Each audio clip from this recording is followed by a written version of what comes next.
I have a super awesome treat for you today. I'm going to be interviewing a friend that I just met. She goes by Riss, but her name's Marissa. And I just want to start off with a couple interesting things about her. Riss, will you tell us your favorite Bible verse and why? Okay, so my favorite Bible verse is Isaiah 40, and it's actually 27 through 31. It's basically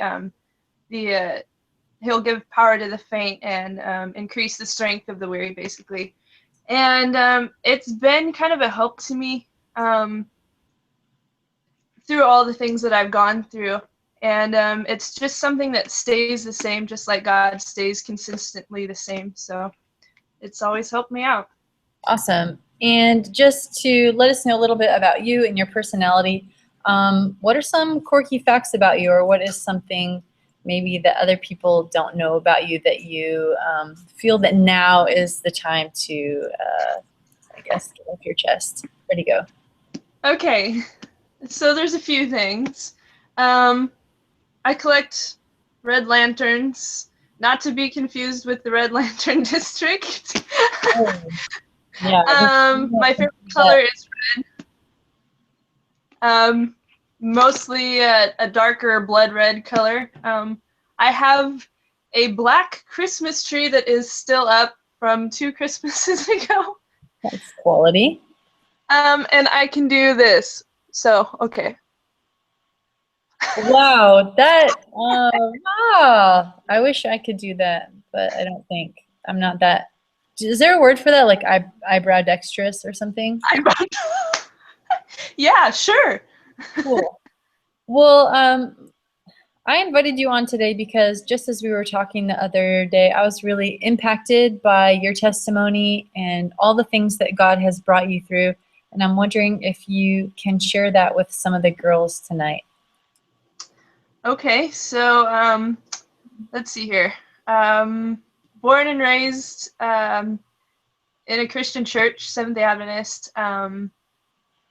Basically didn't really know God as like a friend, as a relationship status type thing until I was 14. I went to a prayer conference, which our conference puts on.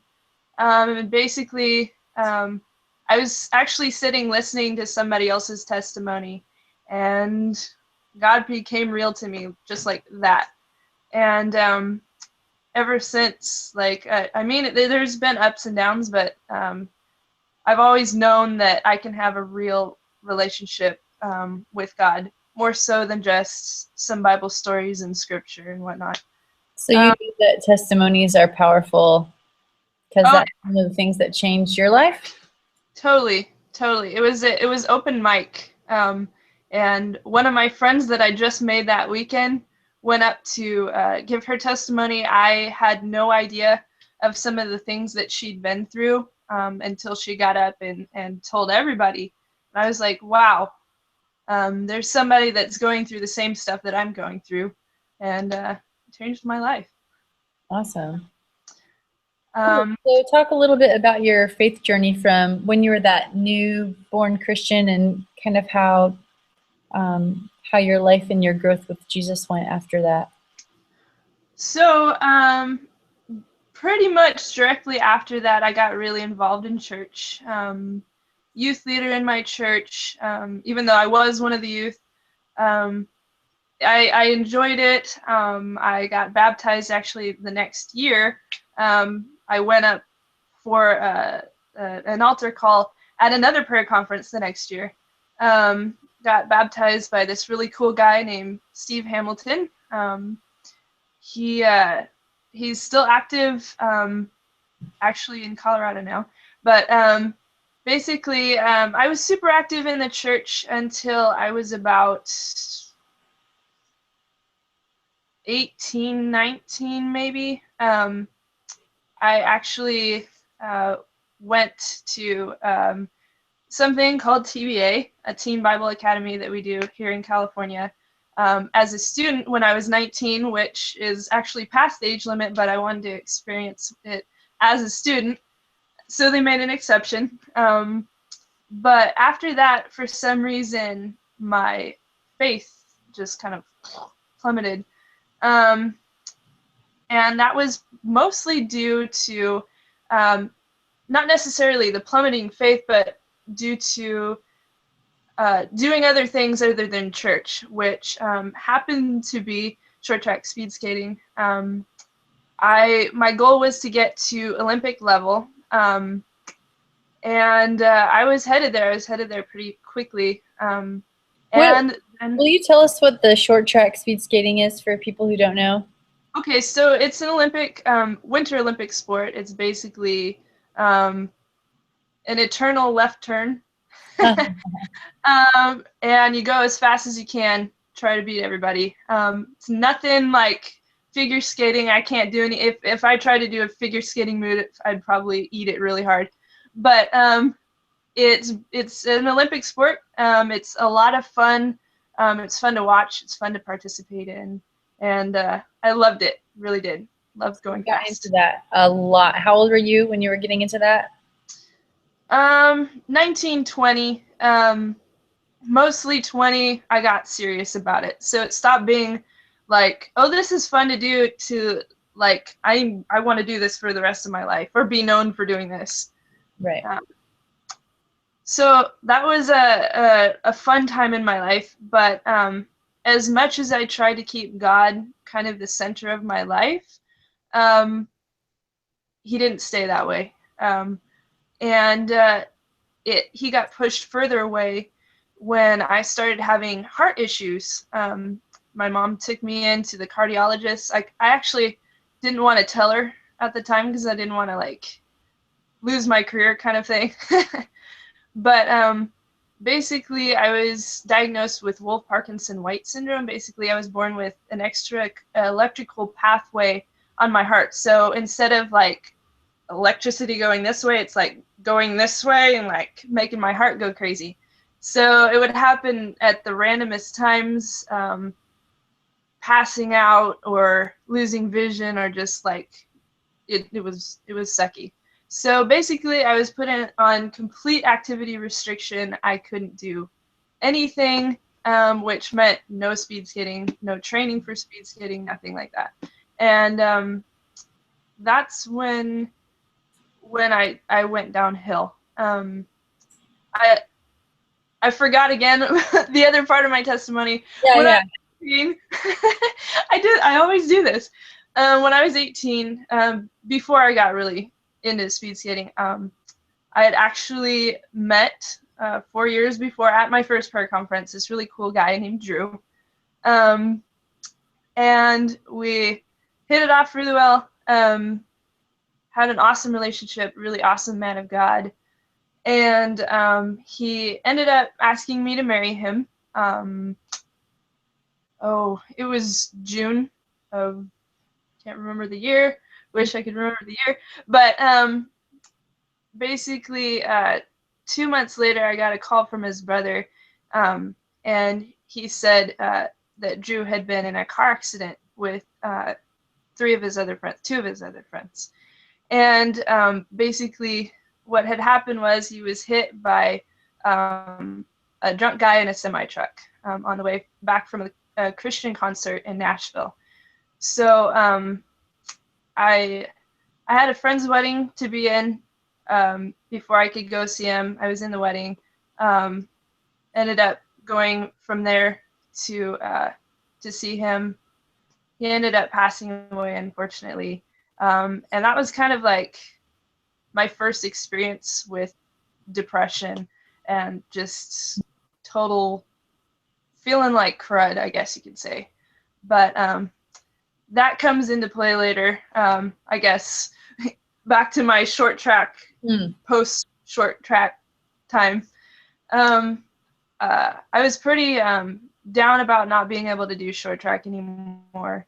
So I got into drinking a lot because of my status in like the athletic world. I was let into high-end parties and high-end clubs, and had things handed to me instead of like just walking in or having to wait in line. So it was pretty accessible to me. Mm-hmm. The friends I had weren't the best. I guess I have one friend that has remained a friend, not super close with her much anymore. I love and care about her. And I guess I thank God for her being there, because she carried me home several times from stupid stuff that I was doing. Never got into drugs, praise God. But basically, it was bad. It got to the point where when I was at home, I went to a bar and I stayed out too late, and my mom went looking for me and found me at the bar, which was horrible, absolutely horrible to go through. I felt so bad. And Just because you were embarrassed, or because did your mom know about your drinking, or no? yeah, she knew about it. She knew about my partying. She never said anything. Not really embarrassed, just I felt horrible for letting her down. Yeah. Letting my dad down. So basically, that was kind of a turning point. One thing that was really, it's still neat to me. I would have like a beer or something before going to bed.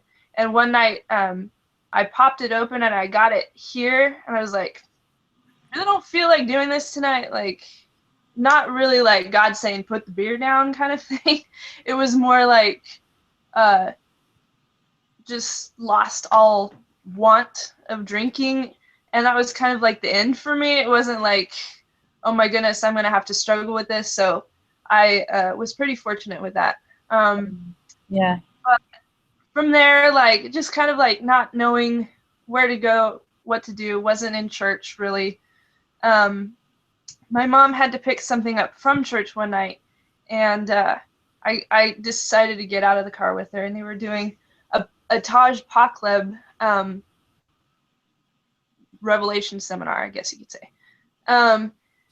And this short blonde chick comes running up to me, and she's like, "Hey, it's good to see you." I'd grown up seeing her across the other side of the church, so I didn't really know her that well. But she gave me a hug, and she's like, "Hey, we're going on a mission trip." And I was like, "Ooh, that sounds cool." And she's like, "It's going to be in Hawaii." And I was like, "I'm in." Yeah. So she's like, "Come to Sabbath school. We'll talk about it." Anyway, it ended up being Honduras instead of Hawaii. But right around that time, I was scheduled for my first heart surgery. So I was kind of afraid, you know, like, I'm not going to be able to go. I'm not going to be cleared to go to a third world country. So I kind of abandoned the thought of a mission trip. So it was a couple months into the fundraising, I got the go ahead and I got to go. So the heart surgery, first one wasn't successful, unfortunately, but I still got to go. Actually had a crazy experience in Honduras. We hiked into one of the world's largest waterfalls. And it's, I think it's like 100 feet smaller than Niagara. And I was literally behind the water. And I started getting tachycardia, which is rapid heartbeat. And everybody left. I chilled there, but it was really cool. It was a neat moment with God, just kind of like, yeah, I was kind of experiencing like this crummy feeling, but like hearing the thunder outside of the waterfall and just being totally isolated and having to completely lean on God so I didn't, like, you know, float downstream. So that was pretty cool. Anyway, that was kind of a life-changing trip for me. Service to God became my number one again. And I carried on with it when I got back home, just kind of like a ministry partner with my best friend, Katie, the blonde chick that came running up to me. Cool. Yeah, that well. Yeah. And so I met this guy. We went to camp meeting, SoCal camp meeting, right after. And okay, I already gave it away, but anyway, there's this Honduran family that we'd heard about in our church, and we hadn't met him yet, but these Honduran boys came walking up to us at camp meeting, and they introduced themselves, and Katie was interested in one of them. I hope she doesn't kill me for saying that, but anyway, I got to know one of them. His name was Fernando, and he was really good looking, like brown boy. I'm into brown boys, all that fun stuff. Let's let the world know. Let's let the YouTubes know. Brown boy. Okay. Brown boys. But anyway, we started dating. He's a super cool guy. And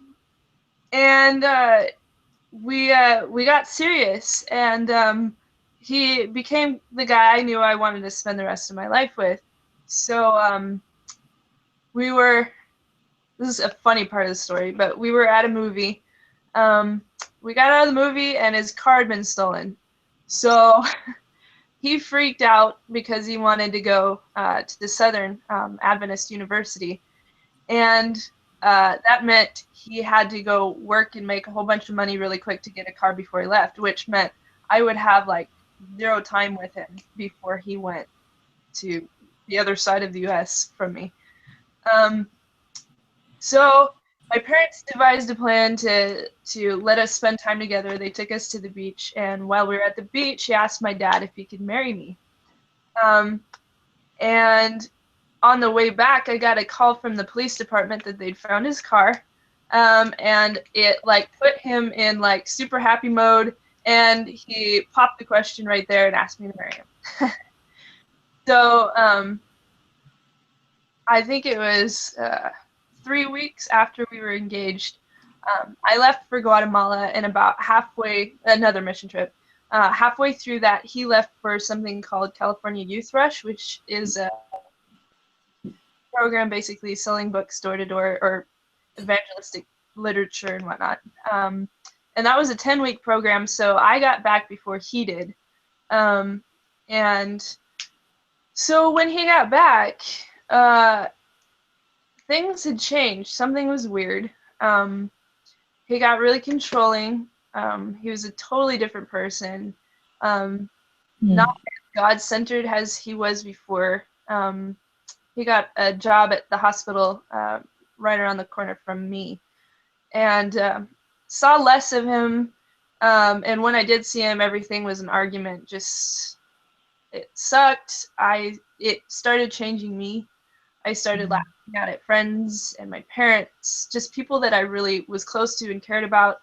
They noticed something was changing. They were trying to help, but I had just resigned myself to the fact that I wanted to still spend my life with this guy, but I was going to have to do everything he said, which is not in my nature. No, I don't think that's not in anybody's nature. No, but less so, I think, in mine. I'm pretty strong-willed. But I started fighting back, which made the arguments worse. And one day he got off work and he said, "We need to talk." So I met him out front of my house, and I knew it was going to be a breakup, and we ended up breaking up. And for some reason, I felt this like holy relief. Like, I was so devastated. I mean, obviously, but I knew deep down that it wasn't something I needed to be a part of, this relationship.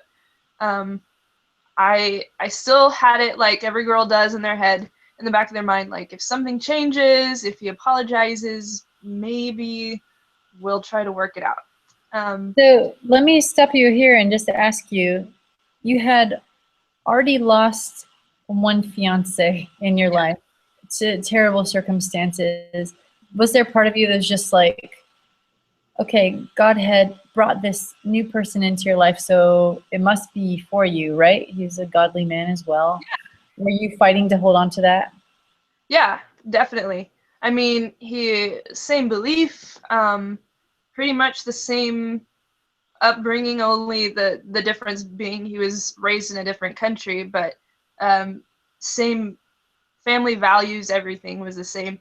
And it was like you kind of cling on to that like perfect image of what you feel is the best for you, because it matches up with like your ideals. So yeah, I was holding on to that, and it came into play because I was on my way home from actually Katie's house, and my mom was driving, and he was next to us in the car, and I missed him.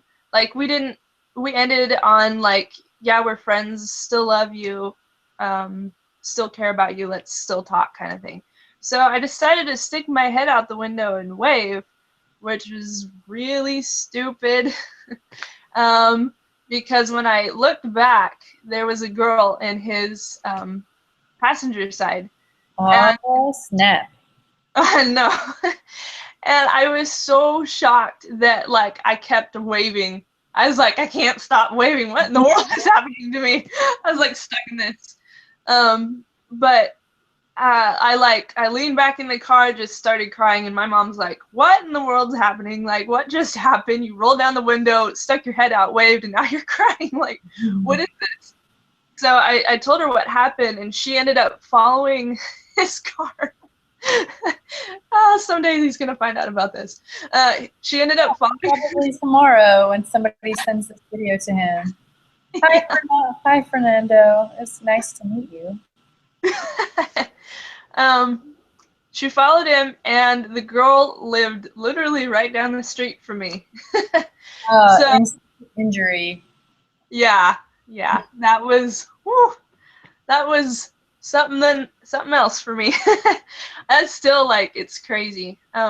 We ended up actually going to Subway one day, and he was in there with the girl, and I hadn't seen him, but my mom turned around and saw him, and he ran out really quick, left her sitting there, and I just busted up laughing. At this point, I was like, oh my gosh. But anyway, after this happened, after we saw him, she decided to write him a letter, basically, kind of going over her like disappointment of how our relationship ended. My parents really liked him. He was quickly becoming my dad's best friend. It was just kind of, it was almost like a divorce without being married, because it even affected our church members, our church family. So it was like wide reaching. So she wrote him a letter and just kind of explained like, this is what she was going through. He had been there for my second heart surgery, which was a success, by the way. Yay! So he'd been there through a lot of stuff, so she had expected him to understand what I was going through. And she just kind of laid it all out there. She works across the street from the hospital that he works at, so she left the note on his car. And he got it. He messaged me, or he texted me that night apologizing for everything. He'd apologized before, but every time I talk to him, he still apologizes. But basically, I thought, like, he's apologizing. He gets, like, my side of the story now a little bit. He wanted to meet, so I was like, okay, let's meet. So met up with him, talked to him. He was still kind of in, like, that weird control argument stage, or whatever you want to call it, but not as much as he had been. Either that, or he was just going easy because he hadn't seen me in a while. But I still wanted to try, so we're like, we're gonna try. So met up with him again to really talk things out. And my biggest thing was counseling, premarital counseling. It would have solved so many of our problems, if not all of them. Or at least from my side. And he just refused every single time. And that's just one thing that I hold to. Like, if we're gonna get married, I want somebody who's older and wiser to give their input on it, because they've been through this, we haven't. So anyway, I counted how many times from the time before we broke up the first time to like trying to get back together was about 30 times that I asked him. And which is crazy. I shouldn't have even asked him 3 times. But I am a person that likes to give chances, so I did. And it finally came to the point where I asked him one last time. I was like, okay, you know, like, I want you to think about your answer and then let me know. And I asked him, will you do counseling with me? And he said no. And I said, well, there's no need to talk anymore. And just a side tip, if somebody's not willing to do what it takes to fix a relationship, then there's no point in you continuing, because obviously you're willing to do what it takes to fix a relationship, but they're not. It's not worth it, and it's going to be like that That's as such long good as you stay advice. with them. Yeah. Mm-hmm. If they're not going to fix it before you're going to get married, marriage is not going to make it better, right? Oh, no. Nope. Not going to happen.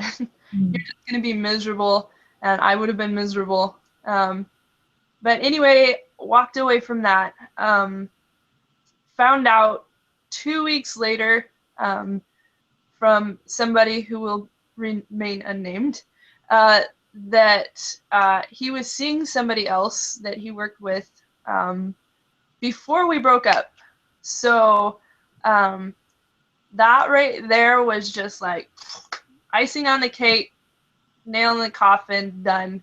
And I knew that my decision was a good one.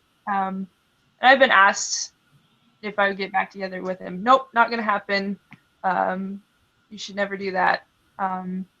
Anyway, so it was just kind of my journey through like trying to get out of like this horrible funk that it had put me in with him.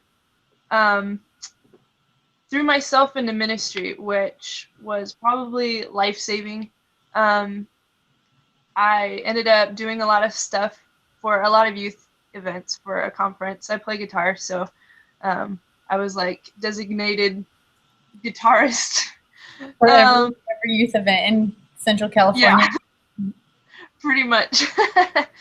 So I totally enjoyed it. I did something called Teen Bible Academy. I talked about it before. I was a student.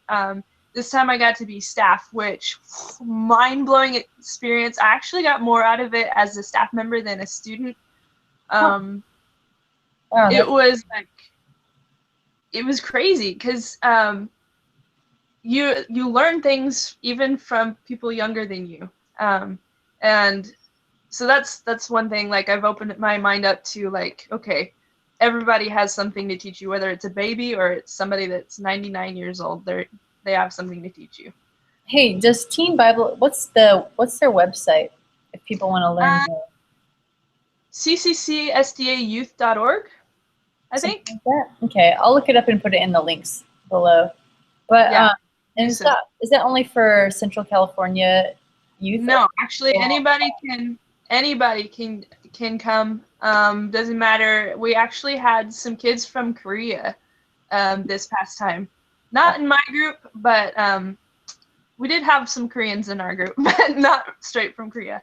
But yeah, it's for anybody. And TBA is not the only event that we put on. So basically, anything, it should all be on the website.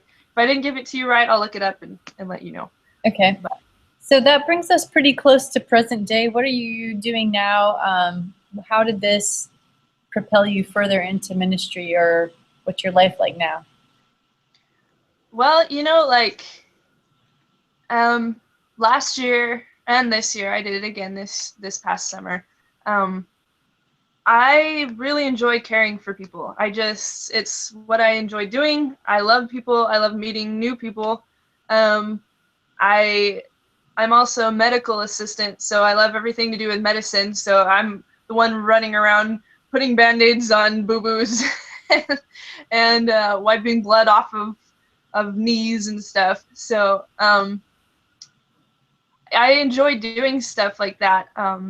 And if I can put a spiritual spin on it or have that spiritual environment already there, it makes me happy. And, I found that when I open myself up to living a life for God, it's been so much fun. Like, it's been crazy fun.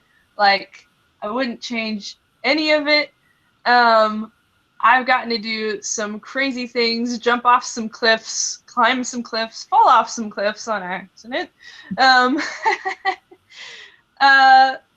Just crazy things. I've been pushed to my limit. I've been pushed to the edge of exhaustion. Found out how far I can go, and that God's going to be there with me through everything. Awesome. So, I mean, Amen. Yeah, it's been great. So, yeah, that's where I am. Cool. So one of the things that I really like about your testimony is it seems like three things hit you really hard in a fairly short amount of time. Like the death of somebody that you love, honestly, has got to be one of the most difficult things. And then that somebody is not just a friend or family member, but someone that you're planning to spend your life with. And I'm so sorry to hear about that. And man, I can't imagine being in that situation. And then on top of that, shortly after, you're losing a dream that you love, that you're sold out to. And then it seems like God again takes away another love of your life. And so my question for you and for maybe the young people watching is, how do you maintain or even expect to grow your faith when you're in a situation like that? I can only imagine that there's, tons of girls out there who it just feels like one terrible blow after another. How can they believe in a God that loves them or is caring for them in any way? Like, what did you do how do you still have faith? So, I would always look for how other people had faith. I'd question or I'd listen really hard when somebody was speaking about their experiences, and I would try to follow their roadmap of like what they did, and because they were successful, I should be successful. And I found that I was living somebody else's relationship with God, not my own. Mm-hmm. So basically, time spent with Him is insanely important. Conviction, like nobody else should be able to convict you but God. You should be like number one, like, let's get through this together. When I lost Drew, I was still learning. I didn't really have kind of like a pathway. I didn't have experience. I never experienced depression before. Never felt that low before. So it was hard to get out of that. I actually lost some friends. Thankfully, I stuck around, and I just found that like a simple prayer sometimes, like there's been times I've just been like, God help me. And that's all I can say. I have no other words for anything. I just God help me. And he's always shown up, and in bigger ways than I've been able to fathom. Like, can't remember what Bible verse it is, but there's a verse that says He'll give you the desires of your heart. And sometimes the desires of your heart aren't actually things that you consciously know you want or need, but they're things that you want in the long run. Right. So basically, sticking with prayer. I don't pray often with people because my prayers with God, I talk to Him like I talk to Katie, my best friend. It's like, hey dude, what's up? Like, this is where I'm at today. Hope you're having a good day. Then I get into like prayers for family, friends, thanking him for stuff. But basically, I'll definitely fall when stuff comes through, like losing short track, being diagnosed with a heart issue, just like it's like getting punched in the face every single time. And it's like, oh my gosh, not again. Yeah. But I've found that it's just like clinging onto God, and not only just having that awesome relationship with God, but having a friend or friends that hold you accountable. They keep you focused on God, keep you focused on things that really matter instead of like what you're pining over, I guess. So basically, in all of the stuff that I've experienced, it's been rough, but I find that every single time there's something that there's like this block in the road, it gets easier every single time. It gets easier to pass that block in the road, leaning on God. So that's pretty much, nobody can tell you really an answer for yourself, but the tip that I can give is grow your relationship with God. It might be tough. You might kick and scream a little bit in the beginning, but it's gonna hold you up in the long run. He's gonna hold you up in the long run. Awesome. Thanks, Riss. If people want to ask you about any of these things more, or are interested in, studying with you or asking you particular questions about how to get through some of the stuff, how can they contact you? Are you able to share like Facebook or an email address or something? How can people find you? So on Facebook, my name is Marissa Riss Ferrell, Ferrell. I got that Irish going on. Mm-hmm. My email is risskee@gmail.com, so RASSKEE@gmail.com. And yeah, feel free to inbox me, message me, email me, whatever you want. I'm here. So. And if they're in Central California, they'll probably see you at a prayer conference. Oh yeah, totally. Cool. I love people there. Yeah. Well, we will put as many links at the bottom of this video as we can. Links to maybe your guitar playing, or I don't know what we can put on there, just so people can get to know you better. But I'm so thankful to have you as one of my newest friends, and I just hope to see you soon. And so we'll sign off for now, and I'll stop the broadcast, and then we can pray together. So thanks everybody for tuning in, and look for links very shortly to how you can get a hold of Riss. All right, see you later. Bye. Bye.